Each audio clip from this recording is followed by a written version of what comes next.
Barbara Quatalase, Tundo mama, émission Kitoko, Tundo les visages jusqu'à Bomonia, Anna Lobaloko. Okomina no témoigne, okomina no teleki, otika bisalela. Musique ça c'est la molai. Émission Kitoko ya Barbara Quatalase.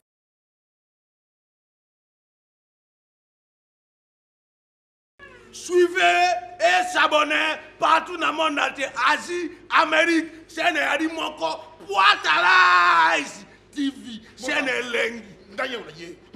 Boss abonné, boss a roulé, Hey. boss a tchako, Hey. boss sapi, Hey. boss cliquer, Hey. chaîne les amoko, Hey. mi balete, Hey. autant la gaga bien, Hey. ma pièce a bien, Hey. émission bien, Hey. union soit bien, Hey. boss s'abonner. Na Poitalaise TV. Pour là ici, TV, elle est là.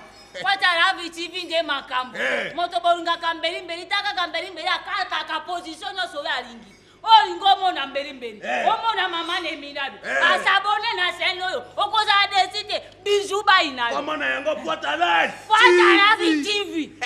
Bijou ba ina Kwatala TV. Ah.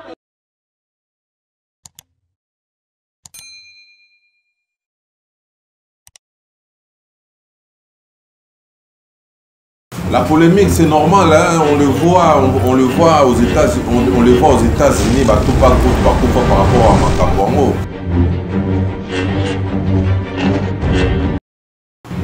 Le télémélag, bah, moi je crois, bah, plainte, monsieur, ça va, bah, on sait pas, tout ça, bah, pile, là, parce qu'il y a eu trop de bavures.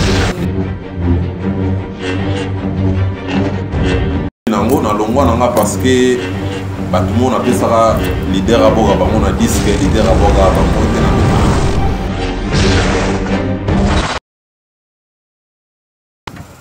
Bonjour à vous fidèles internautes, bienvenue dans votre chaîne YouTube Poitalasse Makambo. Vous êtes bel et bien en train de suivre votre émission Poitalasse Kande Bolingaka. Remerciement Nanga Batonio sur Bazo soutenir Ngai de loin comme de près, tout Bazo pour cliquer, Bazo partager ma vidéo, dernièrement Bazo pour s'abonner. En tout cas, merci Nabino. Je commence par ma grande famille, la famille Mapoita. Je vois mon papa Benson Mapoita, Richard Mapoita, pourquoi pas le grand Poitalasse Mani Mapoita, Josélie Mapoita, sans oublier Joël Botécole, sans oublier la famille Efanga. Je commence par ma maman j'ai tout Efanga, et à tonton Dieudonné, tonton Tago, pourquoi pas tonton Papi, et à Yaben depuis Bundes, et à la famille Njoku. Je vois Florine Njoku depuis l'Afrique du Sud, Amy Njoku Blackman, Karine Thierry plutôt, et Jeune Njoku dans World Vision depuis l'Afrique du Sud. Voilà, nous sommes bel et bien dans votre émission Bodingara Mingi Poitalasse Makambo. Aujourd'hui,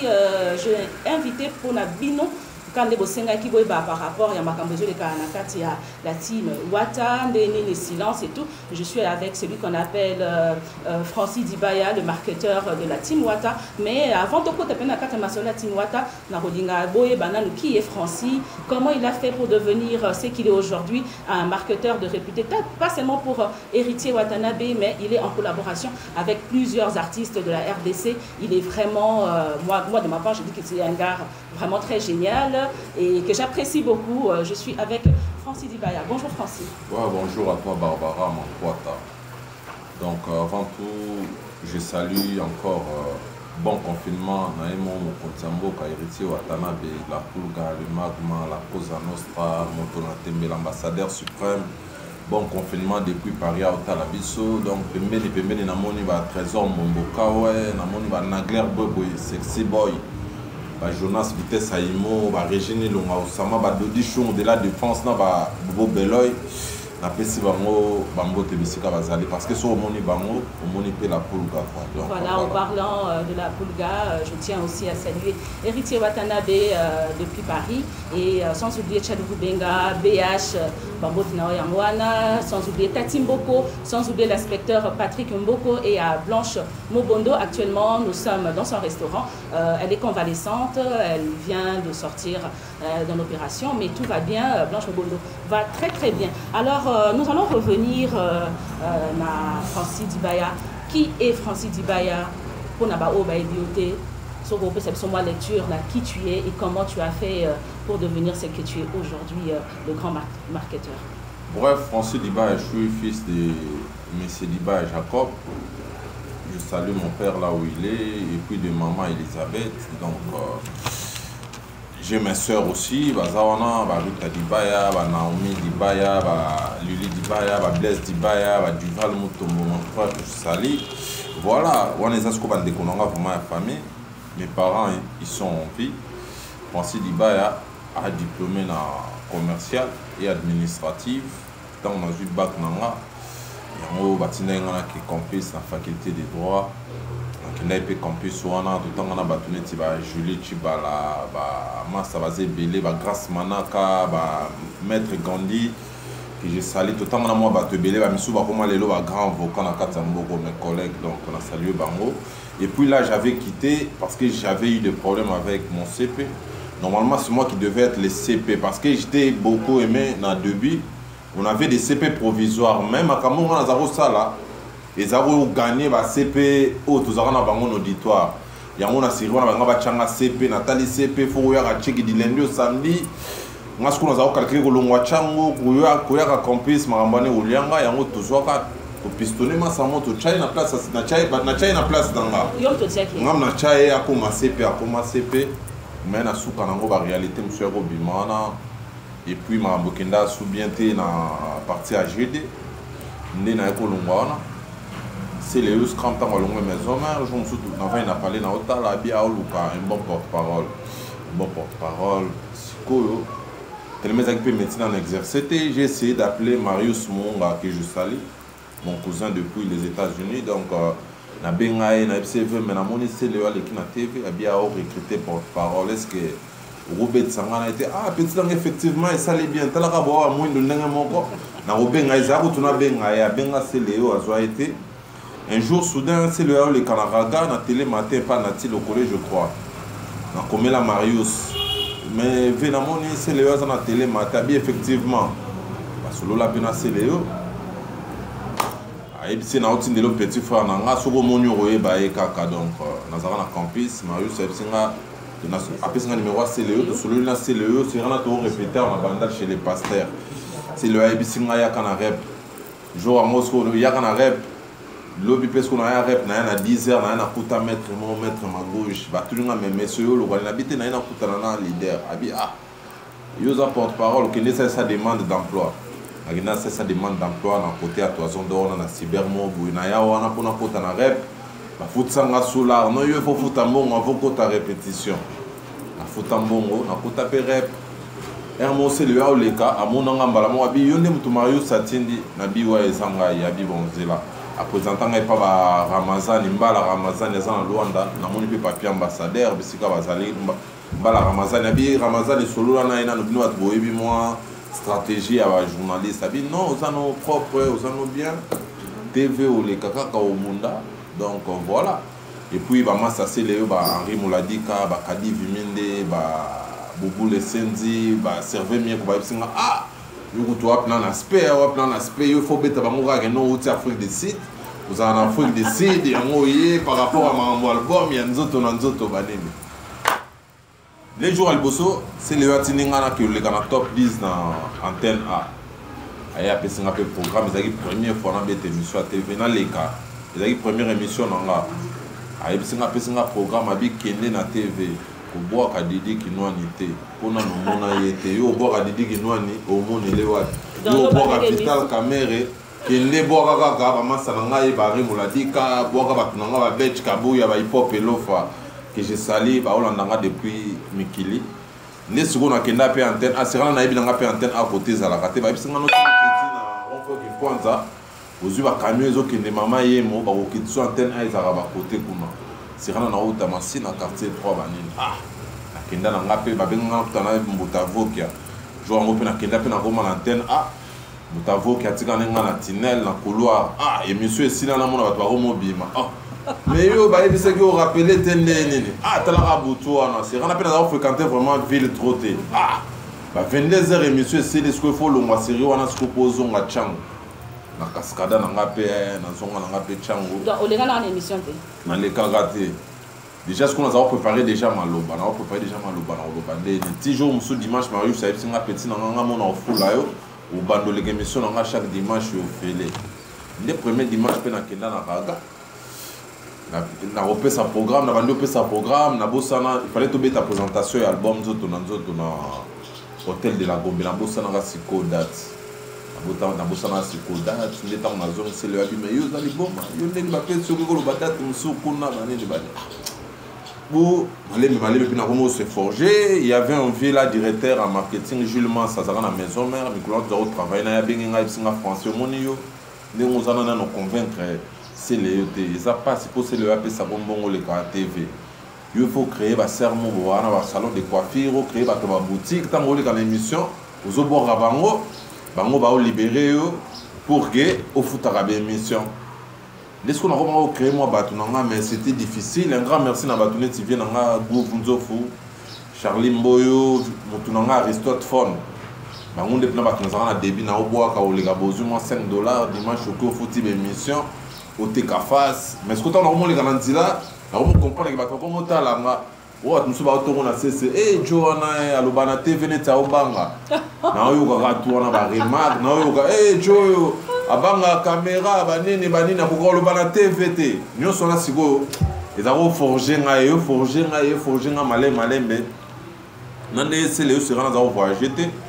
Ago ke Turquie. Tant que Turquie ça a un mois en Turquie, je suis resté dans la télé matin, samedi, dimanche, banini. Jour à na Turquie, atikela bilamba. Atikela chaussure mo boya der Weston, atikela na pantalon mo jean na veste mo boya body mo boya ceinture abino. Ngana voyager lelo, ozwa bilamba na nda pour na salongo comme ça okende kana raga on sait bango c'est leo voyager à Turquie banini. Akina pe na zo forme na. Il y a certains séjours on est travail salaraté. Na yo kende na raga na annoncé parce que c'est le zéro voyagé te ba 3 ans na Kenya. Pour non c'est le que Turquie a pour notre tournage va clip manine. Dans ce qu'on a zonga na pe parler. Petit frère c'est le ba romo benga na vie na nga mo boye. Ba romo bisanga mais yo bilamba ba pesa que la ta émission bilamba ça va c'est le tout na bilamba na fo yo zong sa bilamba. Ah c'est quand on a chaussures tellement qu'on les arros soient dans la zone à tegel en grand frère dans la ceinture dans la vie mais bilambo déjà la teg mon compte on a récupéré là la ceinture là on sent la nene leader à osenga bilamba ah mais là on a pengenga alors qu'ils avaient batté mandou les bazar tester esprit nanga jour c'est le out à tirer qui a benganga non na e pané na salon na salon abimisi la rapena sac à market à biloko ba pantalon ba t-shirt ba basket ba nini ah non abenganga tena chez donc ce gars pesinga boy c'est que vous salez même malamu quoi ndepé to yako sala na biso na toye quoi c'est le azongeli OK poto toye ko sala deuxième album na yo longwande na deuxième album et bimnet lelo na benga ba journaliste ba Gabana ba Mishmima ba Nadine Turbo et pas Simplice Sound dans la simplicité de cette conférence de presse lobi nango na longwa nanga parce que tout le monde appelle ça leader à bord on a disque leader à bord bango te na bi ah album moto nyoko amela ngo ba botumo inde ni bato wana mo bato ba epolanga na pesa bango leader à bord bango te na longwa nanga na fali na parler. Donc si je comprends bien Obanzi et pas Céléo mais la monnaie qui dernièrement tu as posté que non bosi bozonga na mobe ba photo na bino bokangi ba photo je pense que na biso normal malgré il y avait na longwa nanga na nenga faux mais au fur et à mesure c'est la famille reste.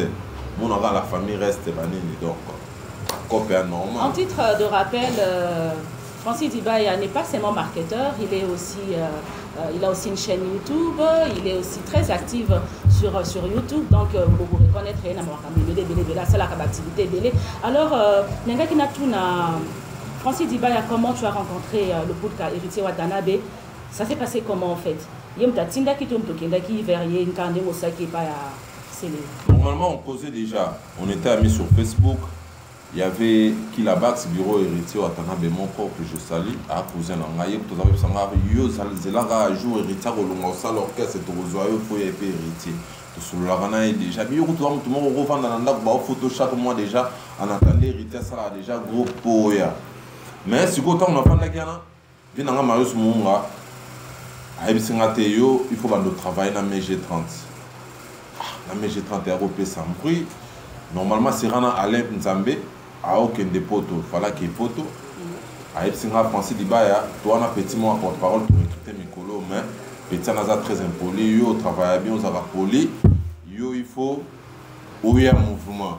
Donc, na mon Alain Nzambe, on a tous dit donc il y a une campagne, non, il faut ça la calme, patienter. Na solo on a dit badia tabanana boduga, mais ça prenait du temps. Ça prenait du temps. Tant aussi go na vandi na parler. Dino ancien ministre BCBG tant que BCBG aya lukanga sera travailler na Marius Munga na kermesse mo funga na martyr wana na za ko aider camarade ne moza na ba stand wana. Dino aya lukanga et pas ba yoyo casserole que je salue depuis la Grèce na ba Francine Campoto.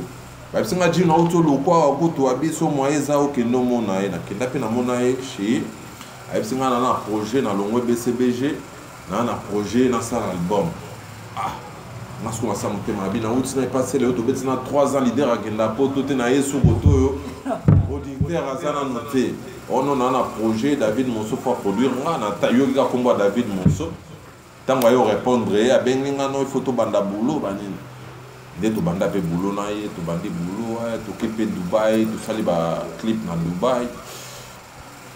Pour la première fois quoi, pour la première fois on a fait moi Afrique, donc voilà. Tout ça peut être clip dans Bakota Dubaï, Toyota Zonga, album et Bima, album ils ont marché. T'es na Kebraza, la petite tourne à Foulang n'est pas Bartel Yorobo que j'ai sali dans Poto en édition. J'en profite aussi pour saluer Bartel Yorobo, Mboteno Yangwana sans oublier Alain Nzambe, Mboteno Yana et celui qu'on appelle Zingeti, le Rakabat. Donc nous poursuivons. Si vous avez une Braza, une édition Bartel Epsina mon cher. Votre album, il n'y a pas ici. Nabi Mende Nini. Nous sommes marketeur, nous sommes les cas.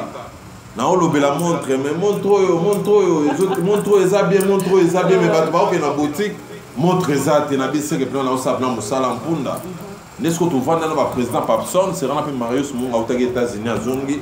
Tu vends des gâteaux, le café, mes petits héritages à l'avenir. Mon ima fanatique autour de la maison, mais va se retrouver sous les lotés. Ce qui est hérité album bien, il y a un hérité au gagné par fan noir. Et puis c'est quand on a des terres qui peuvent être hérité à une chance pay. Ce qui est un album est simbi. Il y a comment placer les tout le monde va faire, va faller, banini. Donc à bêta dans l'album parce que ça sans album, ce qui est album. Voilà ce qu'on a sur déjà dans ces scénarios banano, sur na gocha moto banini. Dans des temps on a utara boisam bamon, on a mis vanissa bamon, on a na poma net non.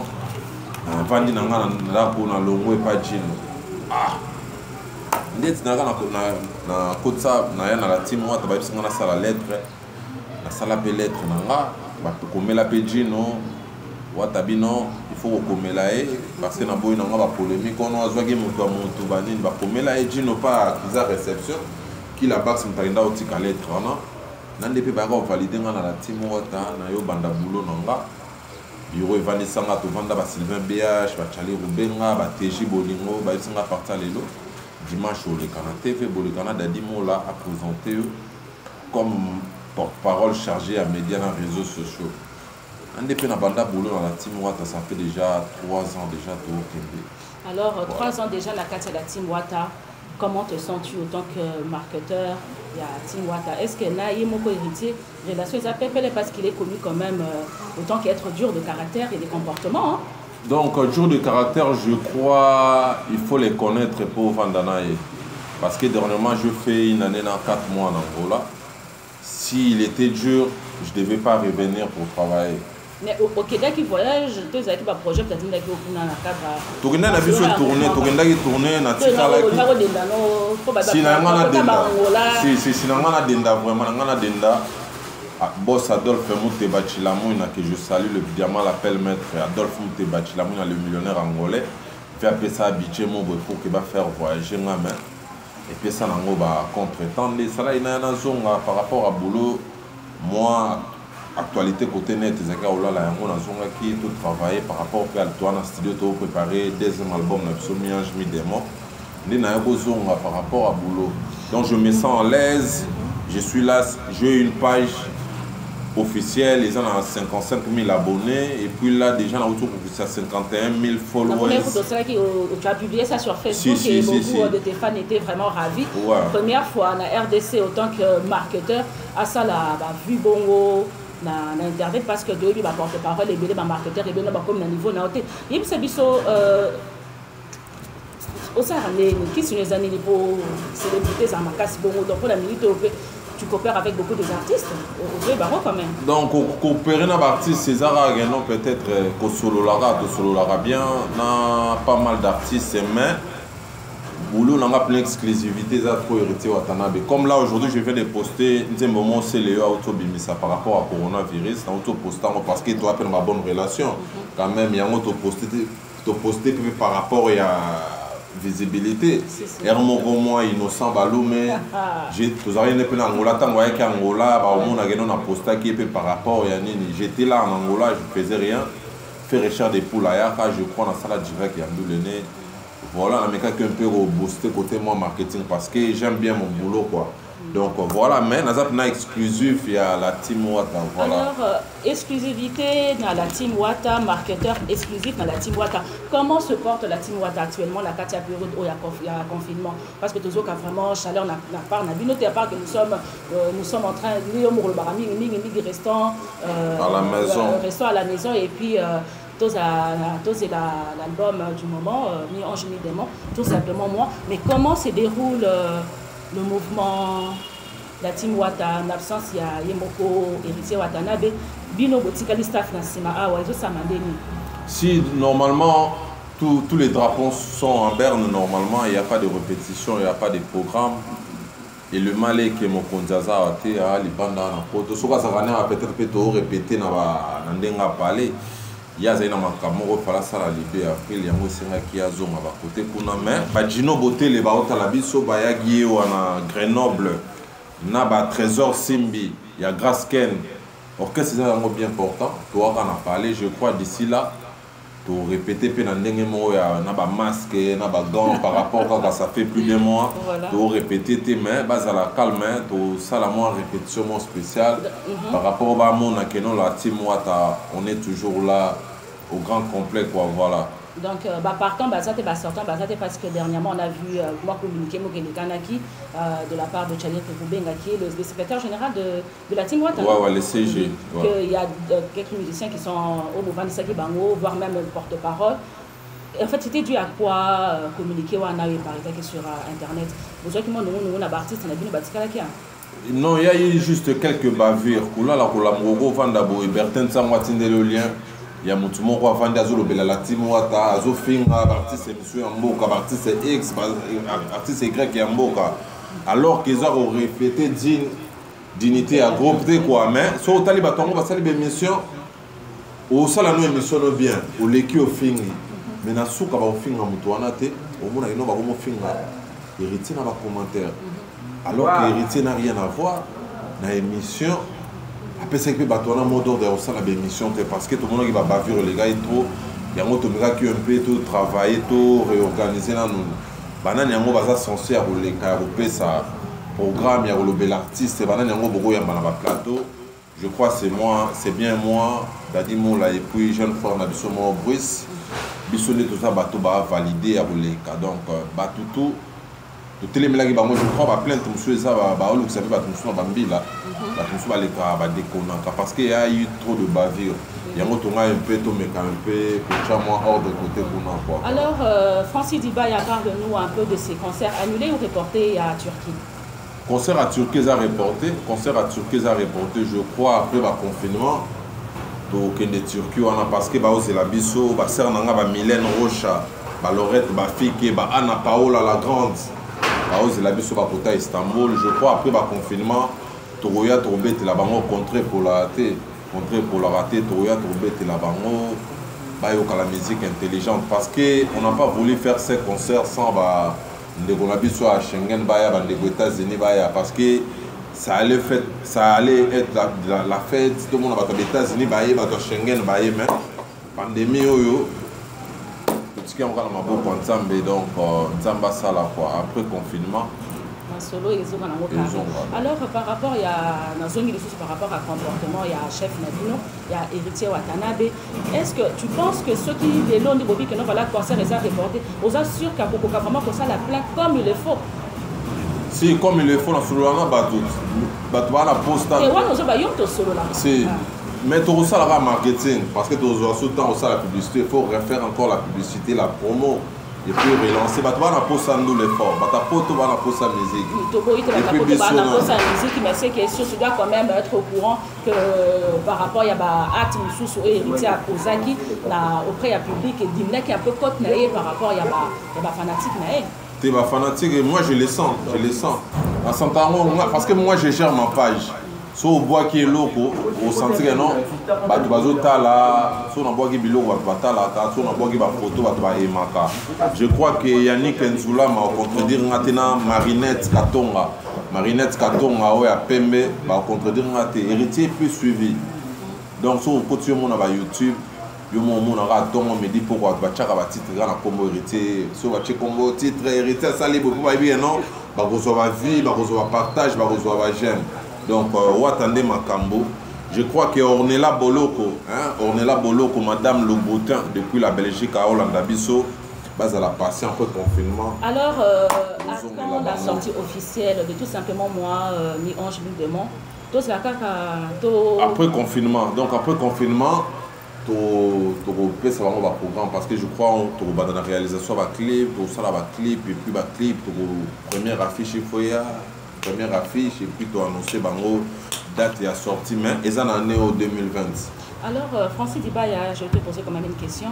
Pour you, en tant que marketeur, là marketeur mususu tout le monde a orchestre mususu et là on y yo mon a des particuliers aux an on peut souvenir ni oh yo suis na depuis au poste na katamo de la musique en tant que marketeur il y a musique souvenir ni aux an fait vision na yo ezanine.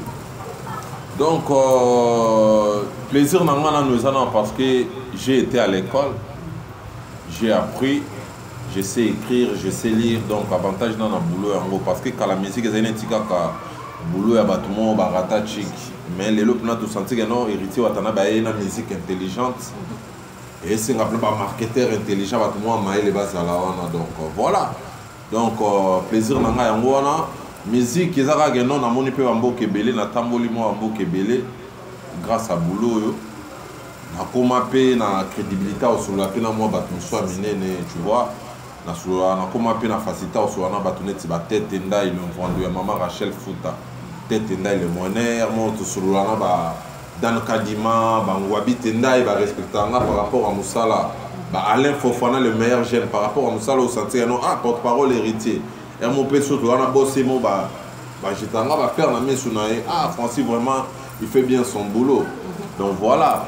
Mais visuel ça l'a déjà dès dans les marketeur, je crois rêve un jour dans un grand manager pas mal, pas mal et à moi carnet d'adresse donc mon boulot mon père manager, on peut aussi assurer. Voilà. Et que penses-tu de la polémique entre marketeurs ou entre musiciens et d'autres musiciens?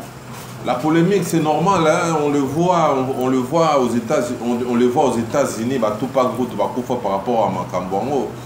Au sentier PNO sur la France, soit on a Bouba, on a clashé les games, on a Bouba clashé la fouine, on a côté au charisme, Bouba bagarre, donc il y a un angle normal depuis la nuit des temps. Musique est en mal en bongo quoi.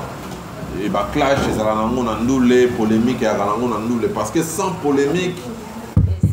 Nous l'avons fait bien parce que ceux qui battent à quand ça les cambomo il faut pas battre à quand bébé le rapide pour prouver dans dimension moboui donc voilà il y a un peu tout ça qui va nous non parce que la mi-ange mi-démon x va y va bimé ça qui met tout faut pas la rumba propre rumba zara théo chéri vandelanga la fungola na kota balolanga on comprend ben mais au bête bientôt 10 millions de vies rumba et bête 10 millions de vies sans bêtises dans la carte. Donc voilà, la musique, elle est intelligente. Donc les autres, on appelle le marketing non intelligent, sans qu'on finga, sans qu'on chrétien, sans ni va trouver Hollanda. Alors que Kala, ma finga, elle a plus de place. Mais les autres, on va la place banda, on va la place, c'est gars, il est intelligent, c'est gars, il est nul, on va parler, donc voilà. Merci à toi Francis Dibaya pour cette interview. Merci de me donner l'honneur de te recevoir dans Poitalas TV, plus précisément dans Poitalas Macambo. Dit-on que les bonnes choses ne durent pas, nous sommes arrivés à la fin de notre émission, mais je reviendrai pour que Francis fasse d'abord confinement naïe. Je tiens à remercier la grande équipe des LMI, la maison intelligente Firma Mossoni, sans oublier Nikez Biodi et à celui qu'on appelle Rodrigue, l'héritier du trône, en parlant des BM, des héritiers Watanabe, de cette belle chanson qui a fait plus d'1 million de vues. Je tiens à saluer celui qu'on appelle Shakira Béton, sans oublier... Ouais, Shakira Béton, donc sans oublier Yasmine Mianda, sans oublier Misha Pandemoya. De l'autre côté de Brazza, je vois Bijou Badiamant, je vois Awa Samoura, je vois Dem Record, je vois Bébert et tout, et à toute la grande équipe au va soutenir là depuis Brazza. Je remets le micro à Francis Dibaya pour faire ces bons confinements à son public. Donc voilà, quant à moi à Brazza aussi, je vois Fiston Ngani, le sport de la jeunesse du Congo. Je vois Jeannette Obaka, la princesse de Bokwele. Je vois le président Papson, sans oublier Prunel Boyika, Prunel Josiane. Je te salue, Place Rosalie. Napesi bongo bambote na Gloria Gucci, la grande dame. Bon confinement depuis Brazzaville, vers Otarabiso. Francis Kapaji, Kamobali ya Sango, Fondation Elikia, Jolé Ilunga, je te salue. Luc Poison, mon pépé Nzambe. Président Makam, Napesi bambote Bisika Zali, Sandra Bitia, Maman Sociale, Napesi bambote Omar Play, Gladys Fombata, et puis Atabake, ma maman na Joyce. Namoni bongo le boss Adolphe Moute Bachilamouina. Les diamants l'appellent maître, mon vieux Jacques Chiki à point d'interrogation. Maman Élisée Vemba, ya papa Claude Mosusu. Maman Élisée Vemba, mère à Benita Dior depuis Luanda. Namoni bongo Adonai Mayemba, vraiment merci pour la geste par rapport au confinement. Maître bienvenu face au procédure, maître Christian Ankara, maître Coco Hunda, Mandela Weston, Dostal Chikanda, et puis mes condoléances dans Vinanga Kaska Sereka Poison de Djobo, où il a perdre papa Naé. Arnaud Mandala depuis l'Afrique du Sud, j'étais salé, Kadé Matumona, Guy Basket, mon conzadé commune, et puis Yannick Kouilou le banquier, Adèle Ntia, la Bertin Tsango, la Pes Bango Bambote, et puis Ornella Boloko, Maman Le Boutin, merci pour le système à confinement. Blanche Mobonde aussi, donc bon rétablissement elle. Merci à toi, Barbara Mampoata, pour l'invitation. Voilà, nous sommes menacés par l'intempérie. Je tiens à remercier Batonia Sotiba Assistenga. Je vois Hervé Kibiluka, le grand H, sans oublier celui qu'on appelle Héritier Yahweh, sans oublier le boutique de la presse, celui qu'on appelle Jonathan Sidani, sans oublier à Maître Patrick Mukendi et à William Mboko, sans oublier Pomi Mboko et à Batounior Sotou Bolinaranga. Je vous dis à très bientôt pour votre nouvelle émission de Poitalas Macambo. Et je tiens aussi à souhaiter mes condoléances à ces grands artistes comédiens qui viennent de nous quitter, celui qu'on appelle Maître Paille, donc paix à son âme, vieux Mangwaou, Nengewana, ce sont parmi les bateaux, Kolisa Bisso, Tanto, Kolabana Mike. Oh, bah ça la fierté. Bah ça la fierté, bah vieux Radios, bah vieux Shogun, bah et voilà, donc paix à son âme, quoi, voilà. Voilà, nous sommes arrivés à la fin. Je vous dis à très bientôt. Restez branchés sur notre chaîne Poitalas TV. Abonnez-vous, partagez nos vidéos et on est ensemble. Et s'abonner partout dans le monde, Asie, Amérique, chaîne Adi Moko, Poitalas TV, chaîne Lengi.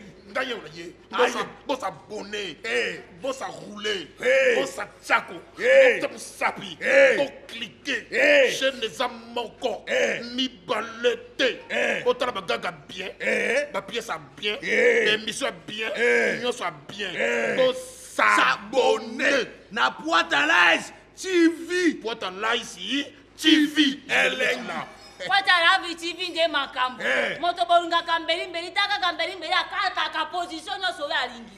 Olingi omona mbeli. Omona mama Neminado. Asabone na chaîne oyo. Okozala desite Bijou Baina. Comment na yango Poitalas TV. Bijou Baina Poitalas TV. Ah.